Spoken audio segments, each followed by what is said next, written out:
This is the Red Sign Podcast, a deep dive into legacy wealth building through real estate. Welcome to the show. All right, everybody. You'd think that we would have had a podcast started years and years ago, but we haven't. So we're right on time, if you ask me. So we're going to kick off episode 1 of the Red Sign Team podcast. We'll call it Red Sign Podcast just for fun. Keep it short. RSP. That's right. For you? Yeah, I like it. So, what's your name? Oh, my name is Clay Winder. This is my business partner. Hayden Hewlett. Good to meet you.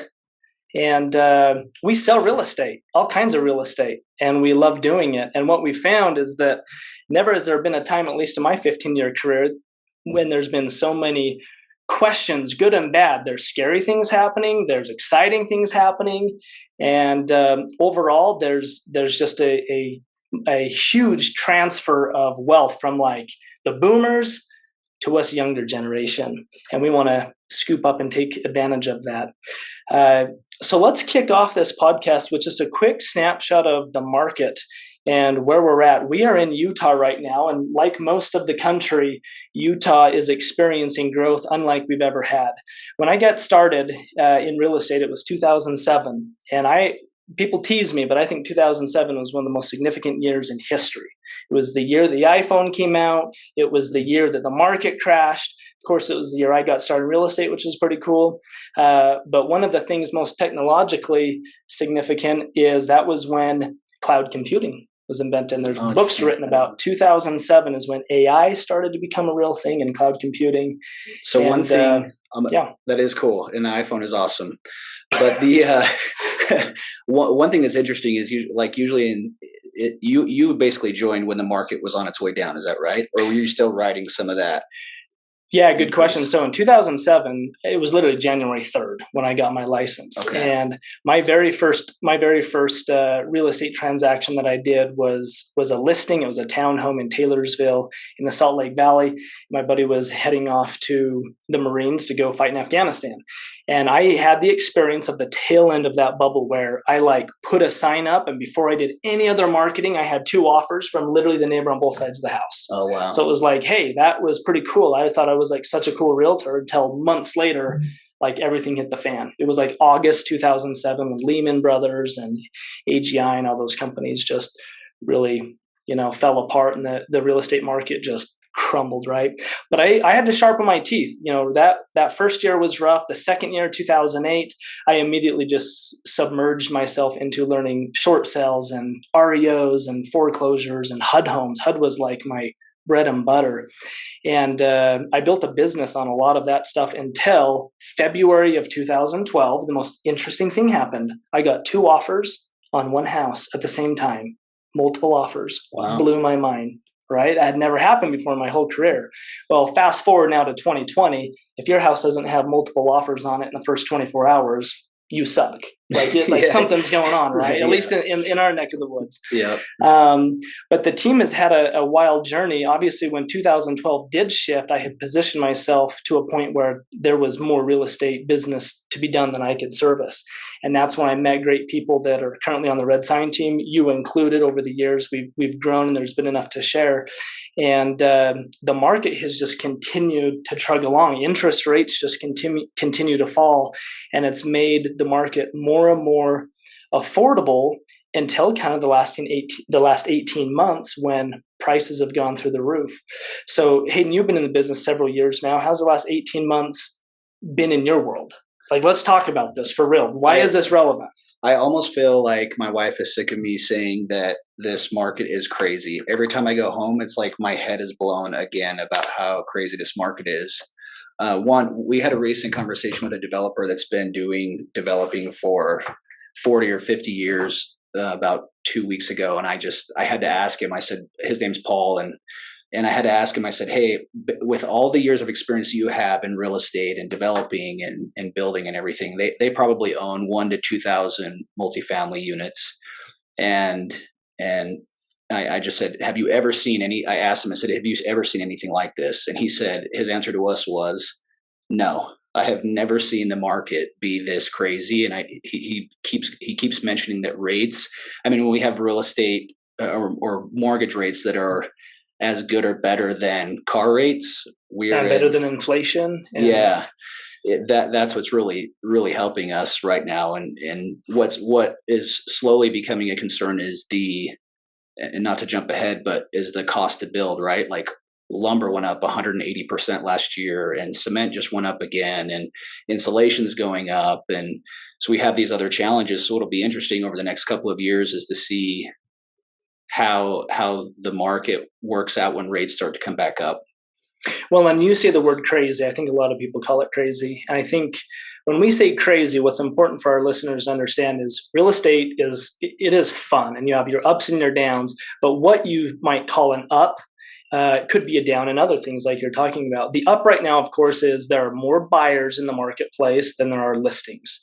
We have low supply, high demand, and not just by a little bit. It's by a crazy, we keep saying, by a crazy amount.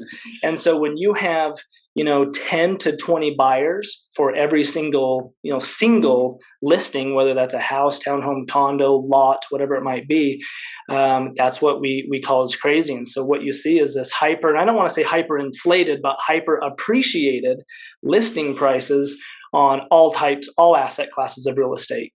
And that makes it very challenging. Now, sellers are just celebrating, oh, this is so great. I'm getting all this equity in my house. I'm selling my house for an amount way higher than I ever dreamed of when I bought it only a year ago or a few years ago. But the challenge is then immediately they're on the other side of the table and they're saying, hey, I've got to buy somewhere. Oh, crap. Now I'm competing with 10 to 15 to 20 people, and it makes it a real challenge. My hope, and we're going to dive in deep into some of these topics, is how do you navigate that? How, as a first-time home buyer, how do you make your offer even remotely attractive? If you're a home seller, how do you sell your home but line up your purchase without making yourself homeless? I want to get into topics like that. And I also want to talk about the new construction.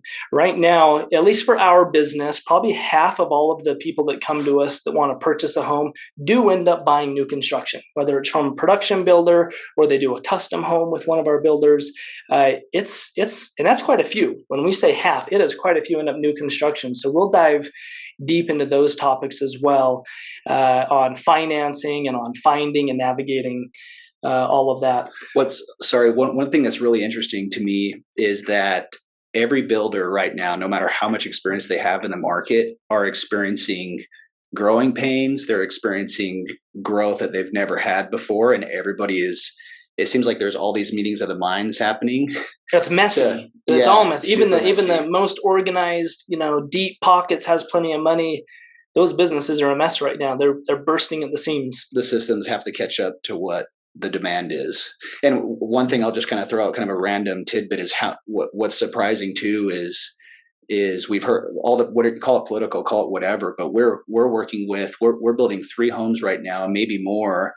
We have clients moving here from Oregon, California, Ohio, and Missouri now, all coming to Utah. Some of them have roots here and are just coming back, and others have family here and think it might be a great place to settle. So yeah, we're still less expensive than a lot of places, and interest rates are fascinating. They're controlled by the federal government. Well, the federal government looks at all of America as a snapshot and sees job loss and COVID restrictions still happening. And so they're keeping rates down, but they're looking at the big metro areas. They're looking at California, New York, those places. And they forget that middle America, or the Rocky Mountains here in Utah, we don't have those same issues. Our unemployment rate is super, super low, and our buyers do not need to be incentivized. We have a feeding frenzy happening right now. But this is good. I mean, people have heard me say this, and I think this is, hopefully as this podcast goes on, I won't say it because I'm not too excited about it, but I made the comment that Utah is on a fast track to become the next California. And what I mean by that is that everybody for most of my life has expected that California, if you move to California and you want to be on the beach and you want to be in cool California, you have to pay for it. And that comes in the form of about half of your income goes to housing. housing, maybe more in some circumstances. But most people are just kind of settled in with, hey, half my income goes to housing if you live in California. In Utah, we've always been right around that 30% mark where, hey, a third of my income goes toward housing, but then I've got plenty of money to go spend on snowboarding and skiing and all that we have here.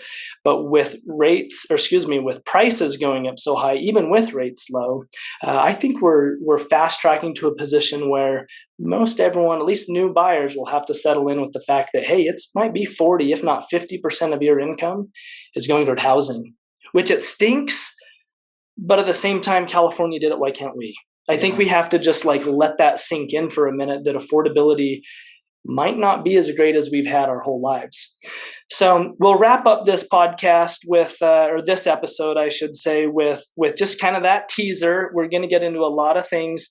Our mission statement for our team and our mission statement for the conversations that we want to have here is essentially building legacy wealth for our friends and family and delivering real estate dreams. Legacy wealth is important. That's building wealth through real estate that will outlive you. And delivering your real estate dreams is the fun part. Real estate is not boring like some investments. It's actually pretty fun, whether it's down in St. George, a little Airbnb that we've been talking a lot about, as well as just the roof over your head. So we'll dive deep again with the mission of let's make some money through real estate. Even though prices are high, there's still so much opportunity to be had here. What else do you want to add? I have a lot of thoughts, but I know we're trying to keep this short, so we'll make it into the next one. Okay, we'll stick around and jump on episode 2 that's coming right up. Awesome. Thanks guys. You've been listening to the Red Sign Podcast, a deep dive into legacy wealth building through real estate. See you next time.